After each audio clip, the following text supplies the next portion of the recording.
Okay, George, are you ready for your 10 questions? I am. Thank you. Bring him, man. Question number 1, my personal favorite.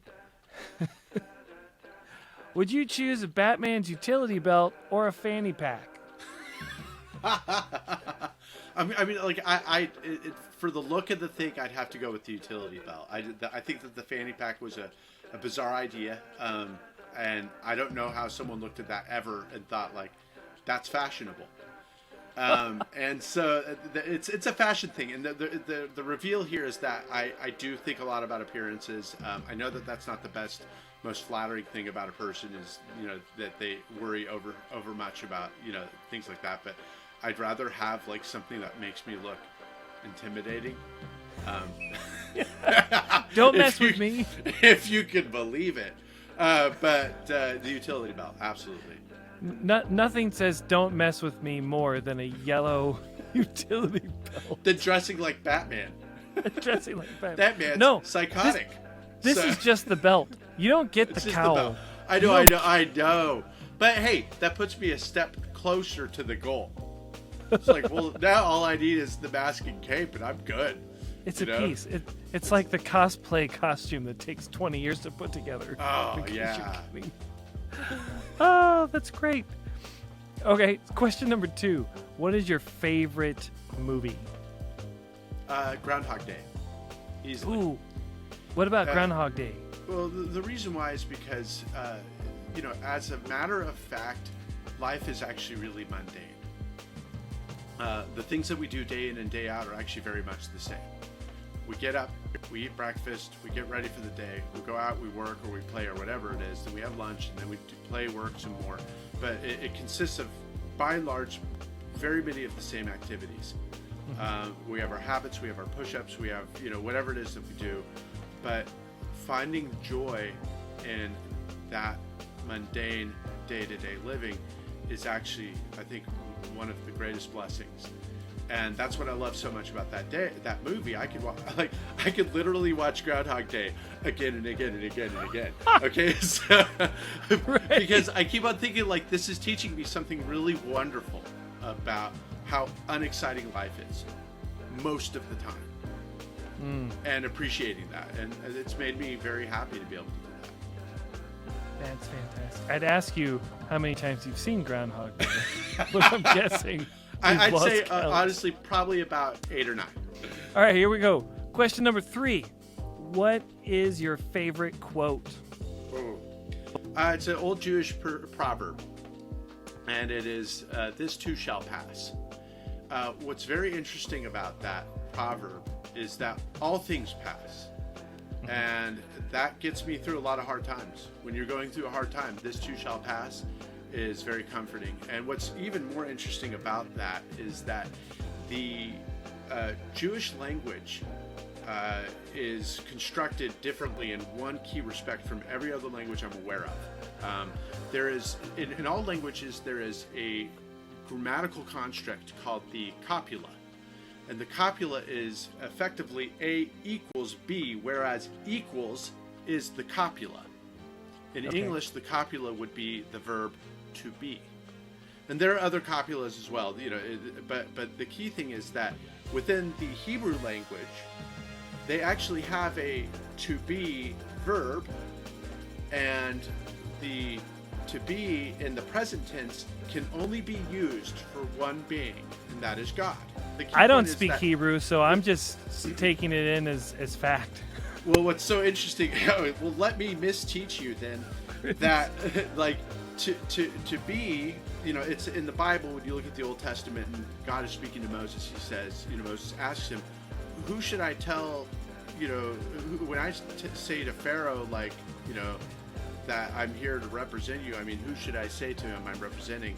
And God says, I am that I am.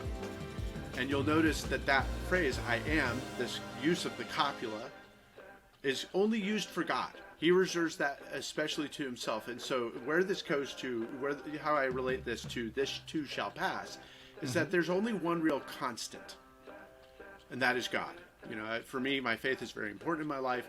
That idea that God is constant, he's always there, he is, Yeah. And he's the only perfect is. Whereas one moment, I like grape nuts, and the other moment, I like Fruit Loops. I am not. I am not constant. Is my point. I am all over the place in my preferences and my behaviors. I'm erratic. One morning I get up at 5 and I think, oh, I'm going to do this day. And the next morning I'm up at 8 and slobbering on my pillow. I am not constant. And so I cannot rely on myself. I rely on God because he is that constant to be. Wow. Dude, that's deep. That's awesome. What's the best advice you have ever received? I was 10 and I was 10-ish, and I was running around the house like trying to figure out what to do. I was a video game player at this point, way into Nintendo. I had Rob the robot. I had the gun, for Duck Hunt. I was all set. I was a Nintendo loving kid, but I was a lazy kid, and I was whining to my mom, like, Mom, I'm bored, which is the worst, by the way. Like, as a parent of 5 children, when I whine to my mom, I'm bored, she just said, George, the only people who get bored are boring people. And that was like, boof! It's like, slap! I was like, dang, Mom, that was pretty heavy, so I took that to heart. You are in charge of being interested in this world, and if you can't be interested in this world, then that's on you, because there's a lot of fascinating stuff going on. So that's probably the best advice I ever got. When you were a kid, what was your favorite childhood toy? Lego, by a long shot. Again, it's the best toy. You can build with it. It's just so much fun. It's so creative. A matter of fact, here we're on video, right? So Yeah. it's like my Lego Ferrari, because my wife's never gonna let me get like a real one. So I know it's pretty dope, isn't it? That is dope. Man. So, well, wait. But I still build with this stuff. No, this is with instructions. I'm not that good. Oh man. All right. So how about this question? When you were a kid, what did you want to be when you grew up? I had no idea. Probably like a high school band teacher. And I played in band, and I thought I was going to be a musician or something like that. I was very far from what I would actually become. Well, that brings us to question number 7. We are on the tail end of this. What brings you joy? My family. I love being with them, and I love the feeling of being with my kids. And that's such a great question. I don't want to give you just kind of a pat answer. I would say my family and cheesecake. Yeah. It's joy. Okay. If we're gonna go down that route, though, I will say my family and dark chocolate, because so I'm my faith. In my faith, I'm a member of the Church of Jesus Christ of Latter-day Saints. Some people might know us as Mormons. We don't drink. We don't. There's a lot that we don't do, and therefore we don't have fun. So you have to find other outlets for kind of that exposure. And if you know people who do like wine tasting, I've always envied them. I mean, that's got to be amazing, because there's an outstanding aroma about wine. I've never had it, but you need to have some sort of substitute to get you through. And so mine is artisan dark chocolates. I'm talking about makers who will make a bar, and they'll make it the same way, but from 6 or 7 different plantations. And so my wife and I will buy every line that one maker makes, and we will taste each chocolate and compare the flavor notes. Seriously? Wow. Yeah. So that's Mormon wine tasting. Mormon wine tasting with dark chocolate. So, okay, what if we flip this upside down? We go to the upside down for a second. Yes. And good reference. What brings you dread? Oh man, and I'll wear my feelings on my sleeve here. I'll be really. The thing that always scares me is the welfare of my children and my wife. If something happened to them also my siblings.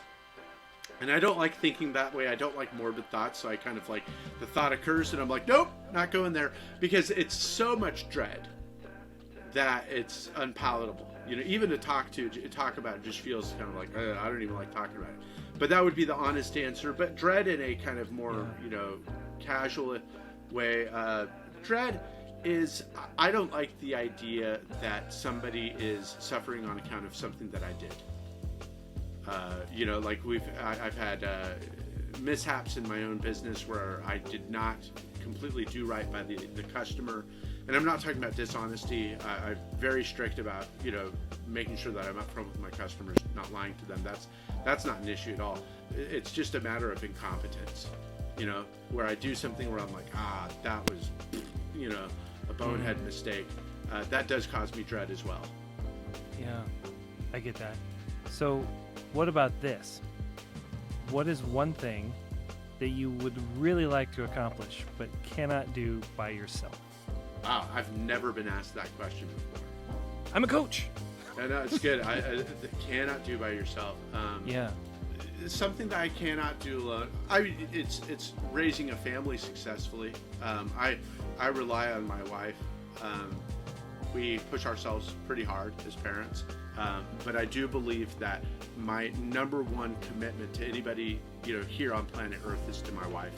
And that by making her the focus of my love and attention, that becomes a way in which I nourish my children. So question number 10, our last question in this particular interview is, what do you want people to say about you, or hope they say about you, after you're gone? I have given this one a lot of thought, thanks Stephen Covey, that I want people to know that I was a loving man, and there's no greater attribute towards which we should be striving than to love those around us.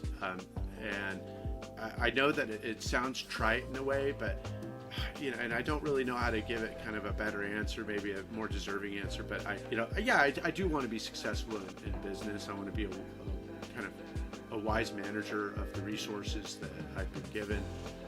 But more than anything, I want that attribute to stand out to me. That's great. Well, George, I cannot thank you enough for your time today. You are amazing. You are too, Jeff. We're going to have fun. We're going to have fun with chocolate and Lego and other things. So, chocolate and Lego party. Woohoo!